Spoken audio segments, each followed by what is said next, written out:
کعبہ مصلی سے یہ کہتے ہوئے ہٹ گئے کہ مسلمانوں کے امام تو جنرل صاحب آپ ہیں، آپ ہی امامت کروائیں۔ پھر جب صدر ضیاء نے رکعت میں قرآن پاک کی تلاوت شروع کی تو آنکھوں سے آنسو بہنے لگے۔ جنرل ضیاء الحق خود بھی روئے اور ان کے اقتداء میں نماز پڑھنے والے بھی روتے رہے۔ ہم سب جانتے ہیں کہ ذوالفقار علی بھٹو نے قادیانیوں کو غیر مسلم اقلیت قرار دیا، جبکہ ضیاء الحق نے اسی بھٹو کو پھانسی کے پھندے پر چڑھا دیا۔ ہمارے سوشل میڈیا پر ایسے دعووں کی بھرمار ہے کہ جنرل ضیاء الحق در پردہ قادیانی تھے۔ جنرل حمید گل کو جہاد افغانستان کے ہیروز میں شمار کیا جاتا ہے۔ ساری زندگی دیوبندی اور جہادی گروپوں کے ساتھ اتحاد بنانے والے جنرل حمید گل دیندار حلقوں میں ہمیشہ ہی فیورٹ تھے۔ حمید گل کے صاحبزادے عبداللہ حمید گل ایک واقعہ سناتے ہیں کہ میرے بچپن میں راجہ بازار راولپنڈی سے مولانا اعظم طارق کا قافلہ گزر رہا تھا۔ میں اپنے والد سے پوچھنے لگا کہ یہ کون ہے، تو انہوں نے بتایا، بیٹا جیسے تمہارا باپ فوج کا جرنیل حمید گل ہے، ویسے ہی یہ اسلام کا جرنیل اعظم طارق ہے۔ جنرل محمد ضیاء الحق کے قریبی ساتھی لیفٹیننٹ جنرل فضل حق صوبہ خیبر پختونخوا کے گورنر ہوا کرتے تھے۔ حنفی دیوبندی مسلک کے پیروکار جنرل فضل حق کو ان کے کوئٹی ڈرگ لاٹ کے القابات سے نوازتے تھے، اور ویسے بھی اس دور میں پاکستان میں شدت پسندی، منشیات اور کلاشنکوف کلچر پروان چڑھ رہا تھا۔ اگست 1988 میں تحریک نفاذ فقہ جعفیہ کے سربراہ علامہ سید عارف حسین الحسینی کو پشاور میں قتل کر دیا گیا تو شیعوں نے اس کا الزام جنرل فضل حق پر لگایا۔ اس قتل کے ٹھیک 3 سال بعد جنرل صاحب کو بھی گولیوں سے بھون ڈالا گیا۔ بتایا جاتا ہے کہ جب وزیر اعظم نواز شریف جنرل فضل حق کے جنازے میں شرکت کے لیے پشاور پہنچے تو وہاں سپاہ صحابہ کے ہزاروں کارکنان شیعہ کافر کے نعرے لگاتے رہے۔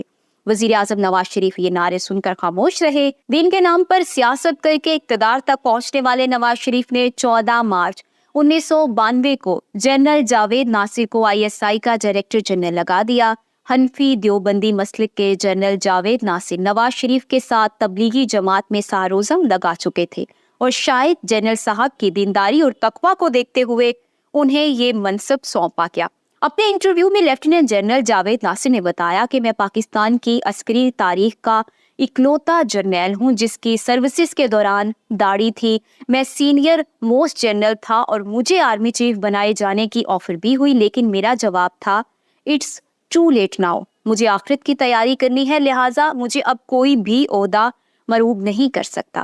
آج کل دعوت و تبلیغ کے کام پر لگے سفید داڑھی والے بابا جی کے بارے میں کوئی سوچ بھی نہیں سکتا کہ یہ موصوف ISI کے سابق سربراہ لیفٹیننٹ جنرل جاوید ناصر ہیں۔ دوستو، صرف جنرل جاوید ناصر وہ اکلوتے جرنیل نہیں جنہوں نے خود کو تبلیغی جماعت کے لیے وقف کیا، بلکہ اس لسٹ میں کئی دیگر فوجی افسران بھی شامل ہیں۔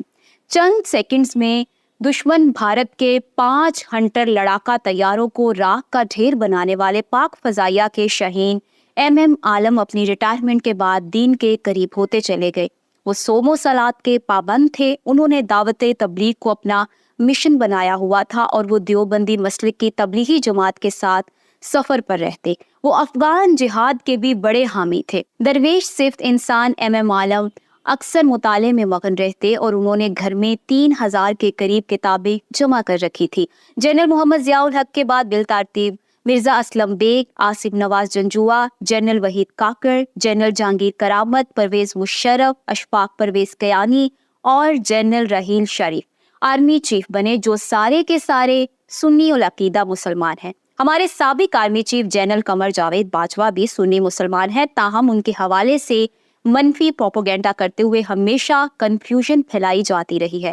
نامور عالم دین مولانا زاہد الراشدی جنرل ریٹائرڈ باجوہ کے ہوم ٹاؤن گھبکڑ منڈی کے رہنے والے ہیں۔ مولانا راشدی کے مطابق جنرل قمر جاوید باجوہ پر قادیانی ہونے کا الزام سراسر جھوٹ ہے۔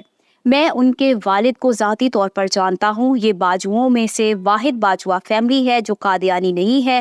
ہمارے موجودہ سپہ سالار جنرل حافظ عاصم منیر احمد سادات گھرانے سے ہے اور وہ سنی العقیدہ سید ہیں۔ راولپنڈی کے متوسط گھرانے سے تعلق رکھنے والے جنرل عاصم منیر کا خاندان حفاظ کا خاندان ہے اور ان کے دونوں بھائی قاسم منیر اور ہاشم منیر بھی حافظ قرآن ہیں۔ جنرل صاحب کے والد بزرگ وار کا نام سرور منیر تھا جو گورنمنٹ اسکول کے ہیڈ ماسٹر رہے۔ اہل محلہ کے مطابق جنرل عاصم منیر نے 7 سال کی عمر میں قرآن مجید حفظ کر لیا۔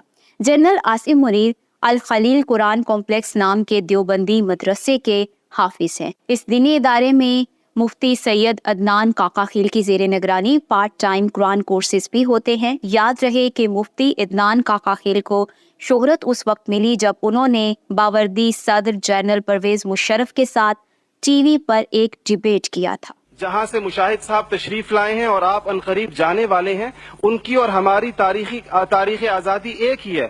ان کو اور ہم کو ہمیں اور ان کو ایک جتنا وقت ملا ہے، مگر انہوں نے اپنے ہاں جمہوری اقدار کو اتنا مضبوط کر دیا ہے کہ حکومت کتنی ناکام ثابت کیوں نہ ہو جائے، کوئی بھی افتاد ٹوٹ پڑے، یہ نہیں ہو سکتا کہ فوج بیرکوں سے نکلے اقتدار میں آ کر بیٹھ جائے۔ اسی طرح جناب صدر، بنگال کے شاہی گھرانے کے چشم و چراغ اور پاکستان کے پہلے صدر سکندر مرزا بیوروکریٹ تھے، لیکن وہ اس سے پہلے فوج میں ہوا کرتے تھے۔ سیکولر مائنڈ سیٹ رکھنے والے میجر جنرل سکندر مرزا کا گھرانہ مسلک کے اعتبار سے شیعہ تھا۔ سکندر مرزا کے والد فتح علی مرزا نجفی نواب آف بنگال منصور علی خان کے پوتے تھے۔ 1757 کی جنگ پلاسی میں انگریزوں سے مل کر نواب آف بنگال سراج الدولہ سے غداری کرنے والے میر جعفر سکندر مرزا کے پردادا تھے۔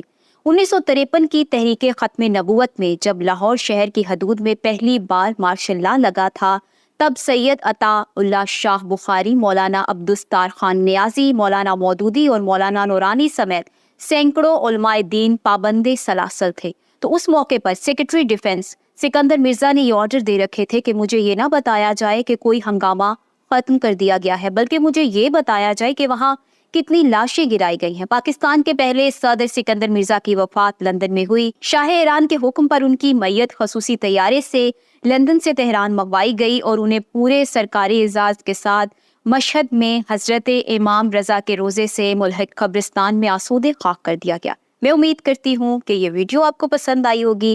اگر آپ جنرل نیازی کی بایوگرافی دیکھنا چاہتے ہیں تو یہاں اوپر کلک کریں۔ جنرل سید عاصم منیر کے فیکٹس کے لیے یہاں نیچے، اور جنرل ضیاء الحق کی مکمل کہانی آپ کو یہاں ملے گی۔ ویڈیو کو لائک، شیئر کریں، الیکشن باکس لازمی سبسکرائب کر لیں اور ہماری ویڈیوز دیکھتے رہیں۔ اللہ حافظ و ناصر۔